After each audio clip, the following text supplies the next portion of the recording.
Stop saying, "I'm sorry," for every single mistake you make. Wait, what? But I was taught that being polite is the most important thing in English. It is, but overusing "sorry" actually makes you sound weak and less fluent than you really are. So you're saying native speakers don't say sorry when they mess up? Oh, they do, but they use specific phrases depending on the situation to sound more professional and confident. Okay, I'm listening. How do I stop sounding like a beginner then? Let's start with Lesson 1, the formality scale. If you spill a coffee, "I'm sorry" is fine, but it's a bit basic. What should I say instead for a small accident like that? Just say, "My bad," or "Whoops, my apologies." It's much more natural for casual mistakes.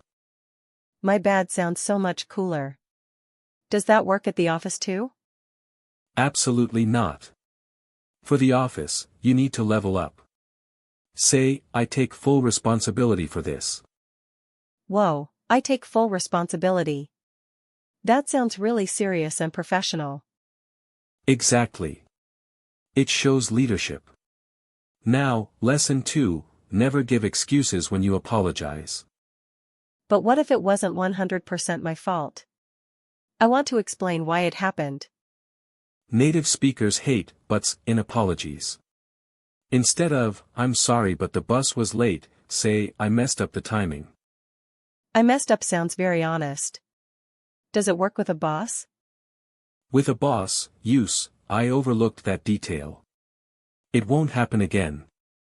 I overlooked that. That's a great verb to use. It sounds like a simple mistake, not a disaster. Spot on. Now, here is Lesson 3, the most valuable tip, the magic flip. The magic flip? Is that some kind of grammar trick? No, it's a psychology trick. Instead of apologizing for your mistake, thank them for their reaction. I'm confused. Give me an example. Instead of, "Sorry I'm late," say, "Thank you for waiting for me." Wait, that feels so much more positive. It focuses on them, not my lateness. Exactly. Or instead of, "Sorry for being such a mess," say, "Thank you for being so patient while I figure this out."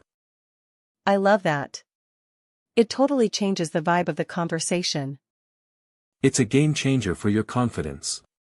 Now, let's put all 3 lessons into a real roleplay. Ready. I'm the boss and you're late with the report. Go. Hey, thanks for your patience with this report. I know it's a bit behind schedule. It is late. We needed this 2 hours ago. What happened? I overlooked a few data points in the final check. I take full responsibility for the delay. Okay, at least you're honest. Is it ready now? It's 100% finished now. My apologies for the inconvenience caused to the team. That was perfect. You sounded so in control, even though you were late. See?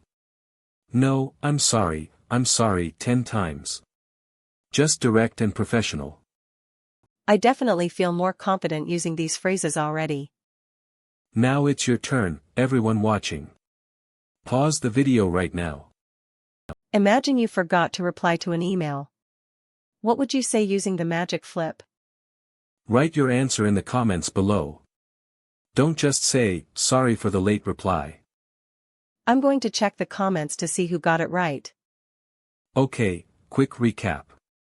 Point 1, use "my bad" for casual and "I take responsibility" for formal. Point 2, avoid excuses. Use "I overlooked" or "I messed up." Point 3, the magic flip. Turn "sorry" into "thank you for your patience." These 3 tips will make anyone sound like a pro. If you found this helpful, hit that like button right now. And don't forget to subscribe for more daily English tips. We post a new video every single day to help you become fluent. See you in the next one. Keep practicing and stop apologizing wrong. Bye bye.